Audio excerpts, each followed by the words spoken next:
Di antara ibadah yang sangat agung yang merupakan sebab utama seorang diampuni oleh Allah Subhanahu wa taala dan sebab utama seorang dimasukkan ke dalam surga adalah memaafkan orang lain yang berbuat zalim kepadanya, yang bersalah kepadanya, yang menyakiti hatinya, yang mengambil dan merebut haknya. Allah Subhanahu wa taala menyebutkan dalam banyak ayat tentang keutamaan memaafkan. Di antaranya Allah menyatakan bahwasanya mereka adalah orang-orang yang bertakwa. Kata Allah Subhanahu wa taala, "Wasari'u ila maghfiratin min rabbikum wa jannatin 'arduha as-samawati wal ardu 'iddatil muttaqin." Bersegeralah kalian menuju ampunan Allah dan menuju surga yang luasnya seluas langit dan bumi yang Allah siapkan bagi orang-orang yang bertakwa.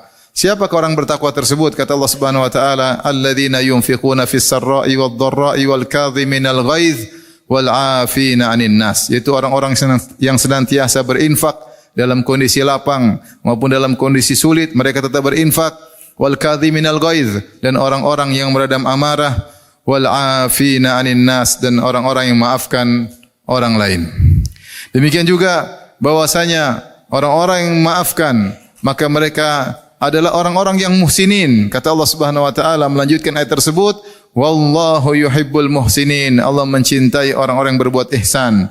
Demikian juga dalam ayat yang lain kata Allah Subhanahu wa taala, "Fa'fu anhum wasfah, innallaha yuhibbul muhsinin."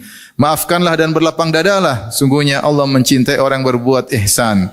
Dan ihsan adalah derajat yang paling tinggi setelah Islam dan iman. Ketika Nabi SAW ditanya oleh malaikat Jibril, "Fa akhbirni 'anil ihsan." Kabarkanlah kepadaku tentang al-ihsan. Maka Nabi SAW berkata, "An ta'budallaha ka'annaka tarahu, fa illam takun tarahu, fa innahu yarak."